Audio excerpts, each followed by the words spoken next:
Hello, everyone. Welcome back to the Caramel Sportscast. I'm your host, Steven Avalos, alongside my dad. Hello.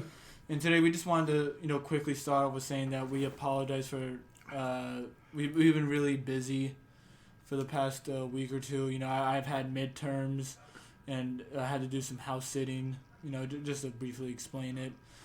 And we went to work on a preview for the Warriors and a season review of the A's. Wrap up. Yeah, wrap up. Wrap up. Yeah, and we haven't been able to do that yet, but No time. yeah, but we do plan to get onto that soon, hopefully in the coming weeks. So look out for that. Let's just do it Monday. Yeah, we'll Bonus episode coming out Monday. we'll see how soon we can get it out. We can record it Monday, but Yeah. We'll get it out as soon as possible for you guys. Yeah. And I'm also going to be in Seattle, too, over the weekend as well. And I come back on Sunday. You've been quite the busy guy this week. Yeah. House sitting, world traveling, if you consider world traveling Seattle. Yeah, more traveling than I usually do. Yeah. Yeah, I really do look forward to that. And I also was unable to post any articles as well with the Raider Ramble because of midterms. But And you've been just too busy. I plan to get two out over the weekend. One about fantasy for the Raiders, and another one on 3 Eagles to watch out for on offense. Do you think we need to get a guest host when you're just too busy? Well... No. Okay. I don't know. I don't know if you're going to try to say something else there. Like me host? No way. But anyways, though, do you want to talk about the Warriors real quick? Just like a really quick word on their first 2 games. Oh, sure. Yeah, opening night was Tuesday. They played the Lakers. Lakers came in favorites. And Warriors, while they were down early. And for a while. Yeah. Curry looked awful. It seemed like he was getting held on every play. I know that's just me being a Warrior fan talking about fouls and stuff like that. But, Warriors won. Yeah. Jordan Poole had a great second half. Draymond had some key moments. So did Andre Iguodala. It's so nice to have him back. He's just so great when it comes to his IQ. It's phenomenal. Yeah, the Warriors had 30 assists. Yeah. And it was a great team effort. Oh, yeah. Great team effort. And then they also played today against the Los Angeles Clippers, their first game at home. Really refreshing to see an actual a full arena. A lot of fans there. Just a great atmosphere. Yeah. And it was a great start. For the first quarter and a half, and then they showed some resemblance of last year's Warriors where they just couldn't hold a lead. But eventually that didn't kill him in the end. Curry was able to come through in the fourth quarter. Draymond with his defense. Had a key bucket too.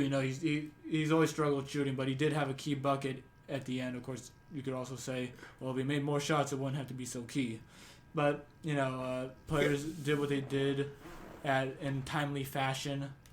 And Curry had 25 first quarter points, was perfect from the field. Finished with 45 points. It was they were up by 17 at the end of the first quarter, down by 1 at halftime.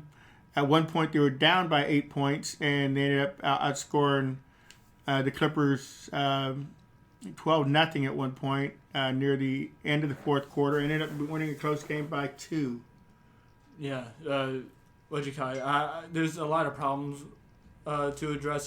Turnovers. 21 turnovers tonight. Yeah, but it's hard to argue with them being 2-0, especially against both LA teams who are supposed to be really good this year. So it means it's really good for us, and especially the last 2 years we've had pretty bad starts. Yeah, a lot of upside to look for the Warriors. Yeah, especially but the sky's the limit when Klay Thompson comes back. Yeah. That's going to be really important. And, of course, if he can stay healthy as well. And Wiseman, when they get him back, too. Wiseman's future is going to be really interesting to monitor, but I do look forward to him coming back as well when that comes around. But anyways, should we now go into our picks last week? Sure. Week 6. this is it's hard to surpass how you did last week. I think that's already easy to say after going 15-1 before. Straight up, yeah. Yeah. But we both had pretty good weeks, and I honestly feel like we're gonna have good weeks again, at least in terms of straight up picks. Yeah, I didn't do as good as last week. I was 15-1. This week I was 12-2. In terms of like competition, it was a pretty boring week.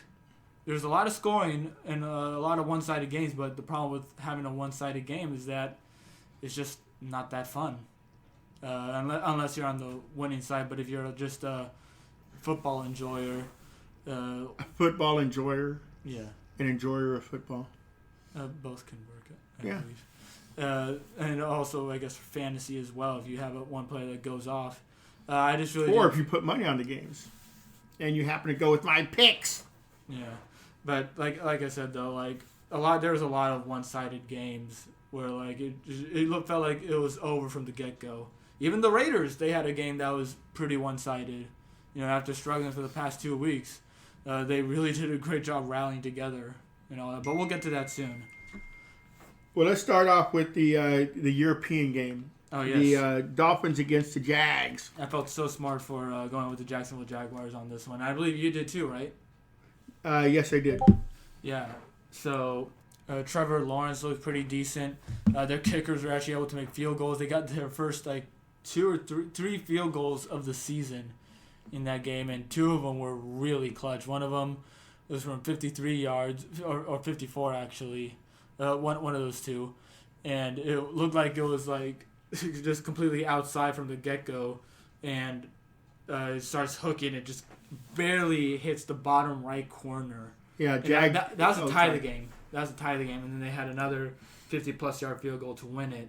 Yeah, Jags won 23-20.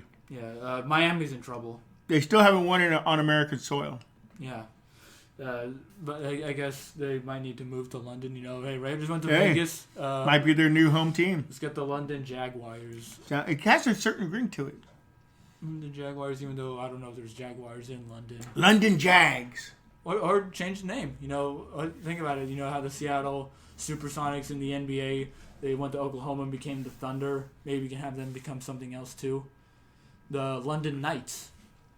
Hey. That's a European thing. It was. But that's just, we're just talking. Yeah. I think we already talked about Philadelphia and Tampa Bay from last week. Chargers and Baltimore and the Ravens.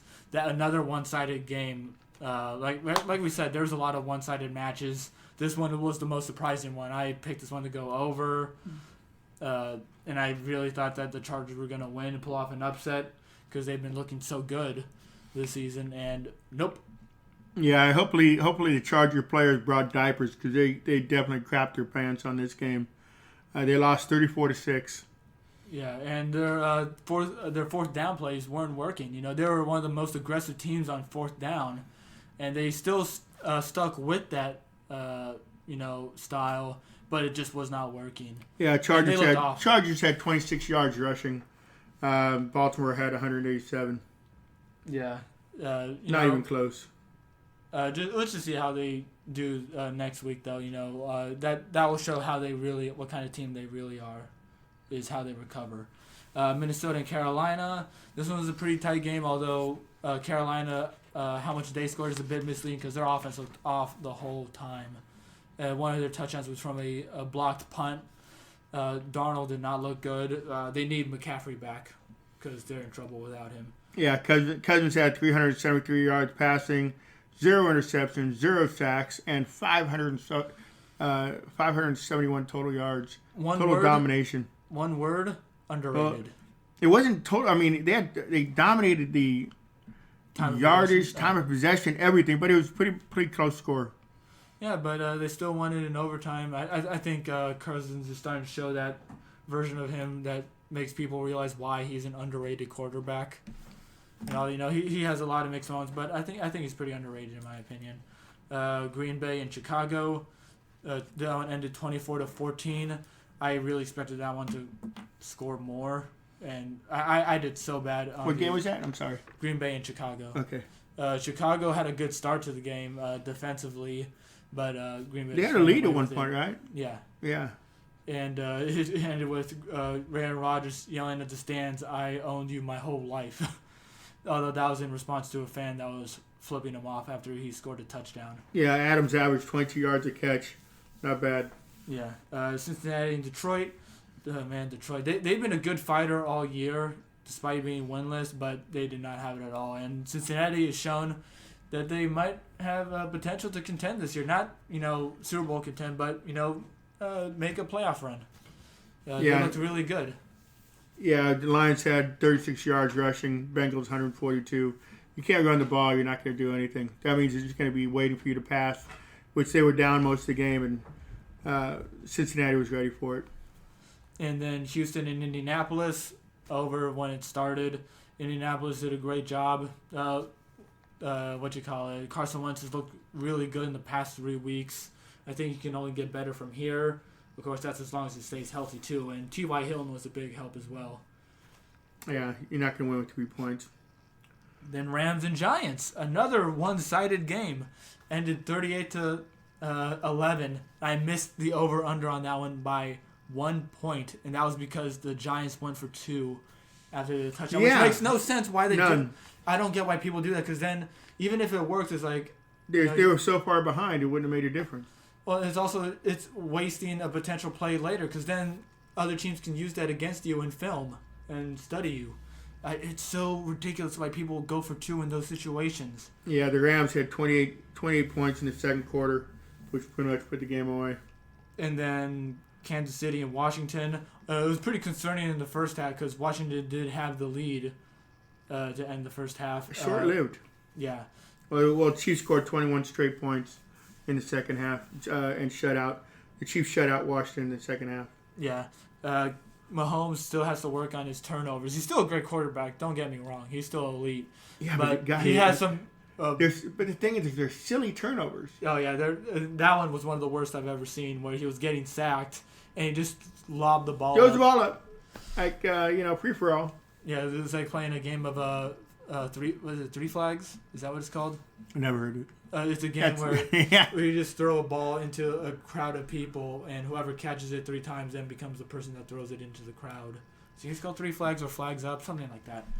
But it looks like he was playing that game there with that. But Chiefs are still a good team, but they've only beaten bad teams and they've lost to good teams. They got to step up from there. Arizona and Cleveland. Cleveland looks to be in a lot of trouble despite their win tonight, though, against Broncos, although it was the Broncos who've looked pretty bad for a while.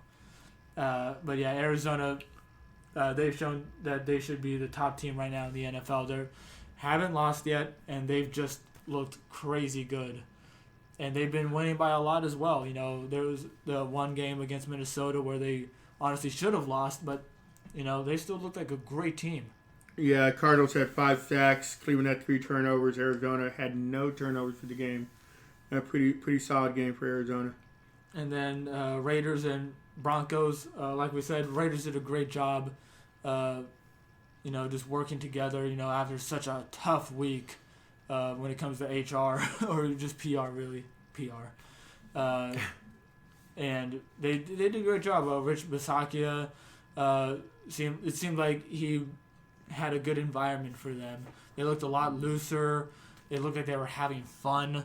Something that Gruden didn't really allow before.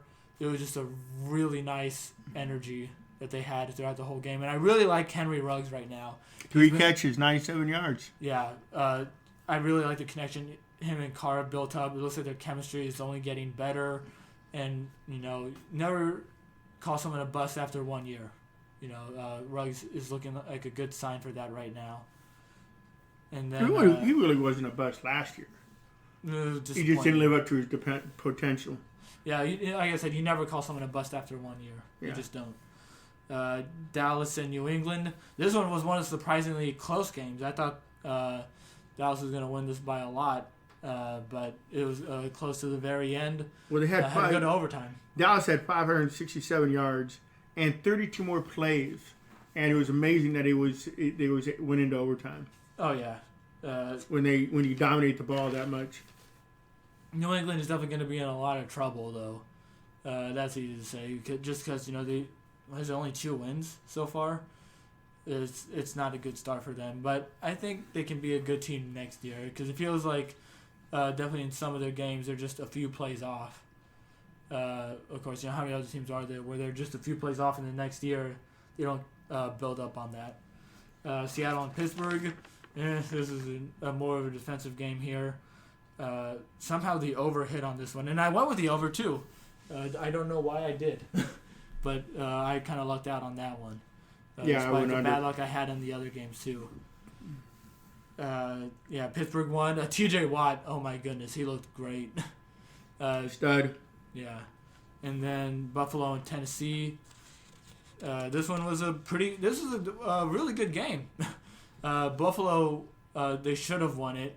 Well, they didn't take advantage of at the red zone when they were in the red zone early in the game, getting 2 field goals instead of touchdowns. One of them was actually called back on a penalty. But yeah, Titans they held Henry to what was that 5 or 10 yards the first quarter and a half. Then as soon as you touch the first play in the second quarter, and that was 75 yard touchdown run. Yeah, 76 I think. 76-yard touchdown run. And what was just so crazy about that too was just oh my goodness, it's amazing watching Henry run. Like just such a guy that's so big and yet so fast and brutal. It's amazing. Yeah, I love when he stiff arm people. Yeah, and honestly, MVP. I know they tend to give that to the quarterback. Dude, it's the 5th week, 6th week. I know, but he's been someone that's deserved it before, just with how much he carries the Titans' offense. We'll start talking MVP after a halfway point. Okay. But anyways, but right now he's in your consideration. Yes. Okay. I went 12-2 in the straight up section, 67-27 overall, 9-5 against the spread. I am now over 500 there. We're at 48, 44-2. And 6-8 over under. Honestly, I'm kind of happy I got that considering just how much bad luck I had in this. It was just a lot of close matches. I miscalculated on my wins and the spreads. Spread, I was 8-6 against the spread. My straight up though, I was 11-3 instead of 12-2, which I initially thought. And my over under was 9-5. Not bad. I mean, another good week straight up, but. I'm definitely more concerned about the spreads. I'm up. I'm over 500. I'll give you my numbers next week for the season. All right, and now going into our picks for this week, Denver and Cleveland. I went with Cleveland on this one. I was tempted to go with Denver just for a little bit, just because of how banged up Cleveland was. But it's like Cleveland's still the better team though. And so I went with them, and I also went with the under as well because I just didn't really see anyone scoring that much. And I was right. What'd you have? I really didn't pick who was going to win or lose because I didn't know exactly what the spread was at the time. I didn't know Mayfield wasn't going to play, so I never really got a chance to think about it. And the next thing you know, the game's playing, and I did go under. I would have taken the under because 40 points, that's too many for the Broncos and the Browns, considering the Browns were missing both their running backs, their starting quarterback, 2 offensive linemen. I didn't expect many points to be scored. Yeah, and they actually scored immediately in the. They were up 10-0 first quarter. Yeah, and then it ended 17-14. 17-14 final. Yeah, Broncos are in a lot of trouble right now. They should finish last in the division, and then the Browns. Their fortune was that they got to play the Broncos this week. Yeah, very fortunate because it's going to be a rough couple weeks for them. Hopefully, they got a bye next week. Yeah, I don't know though. Actually, we'll find out later though. Or were they off last week? No, they played last week. The Cardinals, but Cincinnati and Baltimore, AFC North matchup. Baltimore's favored by 6, and the over under is 46.5. I really like the over under on this one here. I'm gonna go over. I think both teams should be able to score plenty. This is going to be a test for the Bengals. Yeah, it was a big test. And I think Baltimore should still win and cover. But I think Bengals will hang in for a while, but I still have Baltimore winning and covering. What about you? I have the exact same pick. Yeah, I think Jackson's still going to have a great game. He always does really well against the Bengals, but Burrow will he'll do something. His connection with Chase has been great. Chase looks like a good candidate for Offensive Rookie of the Year. I know you don't want to get into accolades too early. Yeah. But he's an early candidate. Kansas City and Tennessee. Even though the over-under is 57.5, I'm taking the over. I'm taking the over also. Both teams don't have good defenses, and they both have good offenses. Chiefs have the worst run defense in EPA. That's it's kind of like WAR in baseball. Similar stat, I think. But either way, though, they have the worst one when it comes to running defense. And so that's just... If you have Derrick Henry, or if you're going against Derrick Henry in fantasy, good luck or good for you, whichever one it is. Well, how many yards is Henry going to get this week? I could see him getting 200. 150. Anything under 150, I think, would be disappointing. I got the Chiefs winning and the Titans covering. Yeah, that's what I'm going to go with as well. And over at 57.5. Yeah, I think this should be an entertaining game scoring one. Oh, it's going to be a great game to watch. And then next if you like offense, you sit down and have some popcorn and a couple beers. Next up, Atlanta and Miami. Atlanta is a 2.5-point favorite, and the over/under is 48. Both teams, they're there. Dolphins are just really struggling right now. Atlanta's kind of in the middle. They've shown some improvement in the last 2 or 3 weeks. Oh yeah, great improvement when they lost to the Jets. No, they beat the Jets. Yeah, that was 2 weeks ago. But their offense has shown some improvements compared to how they started. I'm still going to go with Atlanta to win here. Miami's just in so much trouble right now. And unless they get Watson, which they are rumored to be getting closer to, actually, possibly getting him in the coming weeks, they're not going to get him in time for this week. You mean they want to get rid of Tua? Yes. Wow. Sorry, Tua, you heard it here first. I know you're an avid listener. But anyways, I'm going with Atlanta to win and to cover as well, and I'm going with the under. I just don't think Miami can score enough to bring it over. I got the Falcons winning and covering, and I initially had under, but I'm going over. I think it's going to be a little bit of offense and show because I don't think the Falcons' defense is all that good. All right, next up, we got the New York Jets and New England Patriots. Patriots are 6.5-point favorites, and the over/under is 43. I'm going to go with the over on this one. I just think both teams are capable of scoring more. Jets are coming off a bye week, so perhaps their game plan... They'll come in with a better game plan. Jets have a game plan? Well, they should. But anyways, though, New England, their offense has been pretty decent. I think they'll be able to score plenty. Both teams should score plenty, but I still have New England winning. But you know what? I'm going to have the Jets cover, though. That's a bit daring. I know. Very daring. But, yeah. A dare I'm not willing to take. So you're going to have them win and cover? Winning, covering, and going under. I might change it, but that's what I have it at right now. You just don't change it after the game's over. Of course. Next, we have the Panthers and Giants. The Panthers are 2.5-point favorites. Over under 43. So Carolina, they're, I guess, well, like we said earlier, they're in a lot of trouble right now without McCaffrey. Darnold does not look good. They're a decent team. They just can't. They're in the middle. Yeah, I think they can beat a team like the Giants. Yeah, they should be able to. Giants are also really banked up as well. I'm gonna have Carolina win and cover, but I'm going under. I'm going over. I have Panthers winning and covering also, though. Next up, we got the Washington football team against the Green Bay Packers. Washington did not capitalize enough on a bad defense like Kansas City, and for that alone, I'm gonna have Green Bay win and cover on this one already. I don't see why this game should be too close. And I'm also going to go under as well, though. For just like how things went. Actually, you know what? No, I'm staying under. I have the exact same pick. I don't think Washington will score enough. I think Green Yeah, Bay that's just it. I don't Green see Bay's them just- scoring. Yeah, I think this could be another bad week for competition. There's not that many close games, and there's some big spreads. There's There's some the Chiefs Titans, Bengals Ravens. That's really good. But the next 3 games though on our list are all double digits, not like 10 or 11. Like we got Yeah, they're kind of big. yeah, way too big. But we'll go over these right now. So Detroit and the Rams. Rams are 15.5-point favorites, and you know what? I'm going with that. Detroit looks so awful. Rams should be a great contender this year, as we've said before many times. They should win and cover, and I'm going under 51. Yeah, I think the Rams are going to show Goff that They don't need him. yeah, we never needed you in the first place. We got a better quarterback. There was someone better. We're going to beat the crap out of you this week.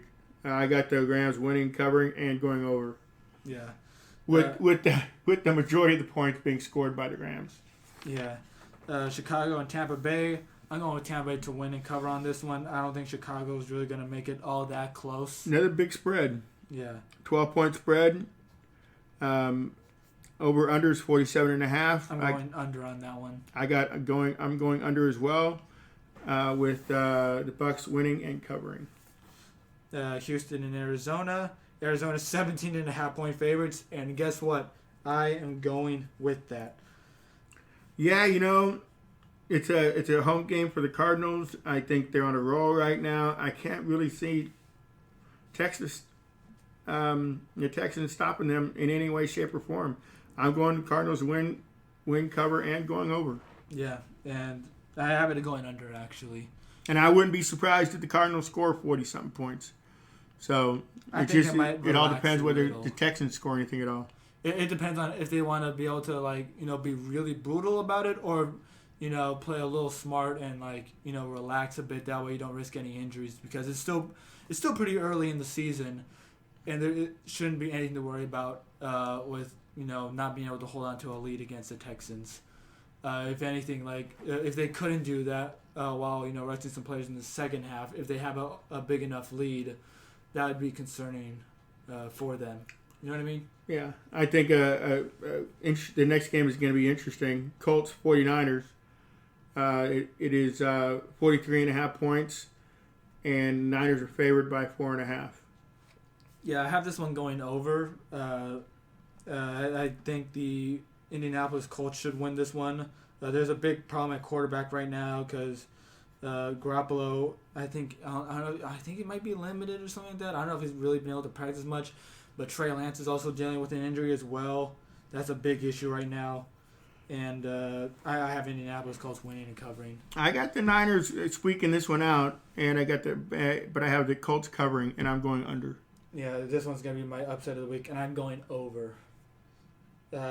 Raiders and Eagles. Raiders are favored by 3 points. They're at home, and the over/under is 49. I think I'm gonna go over on this one. I think this could be a big scoring affair. Raiders, I think, will barely scrape this one out. I'm going to have them win, but I'm going to have the Eagles cover. I think this one could be really close. Eagles, they've had some pretty bad moments, but, I wouldn't doubt Jalen Hurts. And plus, they have Miles Sanders, who they mentioned are going to use more, and he is really deadly in the backfield. And the Raiders' biggest weakness is their run defense. So you seem to be running. You seem to be hyping up the Eagles a little bit. I just think it's going to be a close game, but also another thing about their defense too is I don't think they've allowed any quarterbacks to go over 300 yards, that's pretty impressive. They still have allowed a decent amount of points, but basically they just don't allow too many big plays. I'm still gonna go with the Raiders. I think the Raiders can still do pretty well in the short game. You got Darren Waller and Hunter Renfrow, and they used Kenyon Drake correctly for once, finally. Well, that's because Gruden ain't there. Yeah, but I just think guys like those can really help out. So I'm not too big on Henry Ruggs this week because of that. I would like to see them still try to use him in the short game. Some slants, outlet or hitch routes, and even Bryan Edwards too. You know what? I'm actually going to call it. Bryan Edwards is going to get his first touchdown of the year in this game against the Eagles. Excellent. I like that pick. He really needs one.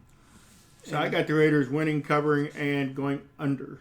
I have it going over. Like I said, I initially had it going over, but I changed it. In last, but not least, I think. New Orleans Saints and Seattle Seahawks. Saints, I think it's too easy to go with them on winning and covering, honestly. 4.5 is a bit too generous, I think. Saints still have a pretty decent defense. They're coming off a bye week, so, I think any team should play well coming off a bye week. Yeah, more time to prepare, yeah. Yeah, and Seattle, they still don't have Russell Wilson back. Still not going to be for a while, of course. Yeah, I think, 6 weeks? Yeah. Geno Smith still isn't that good. And I think Cameron Jordan, I think he's going to wreak havoc on Geno Smith like how T.J. Watt did last week. So I'm going to have the Saints win and cover, and I'm going to have the game go under. I got the Saints winning, covering, and going over. And that concludes our picks for the week. Is there anything else you want to talk about with football? I wish we could have spent a little bit more time. We're kind of really hurried around here right now. We got a lot of things going on, but we wanted to make sure we got out the podcast to you guys. So expect a little bit more on our bonus episode, and we'll get that to you as soon as possible. Yeah, hopefully you guys enjoyed this one here. Like I said earlier, I'm going to have 2 articles come out over the weekend regarding Week 7 for the Raiders and all that, fantasy and Eagles on offense to look out for. And hope you guys enjoyed this. Good night. Good night.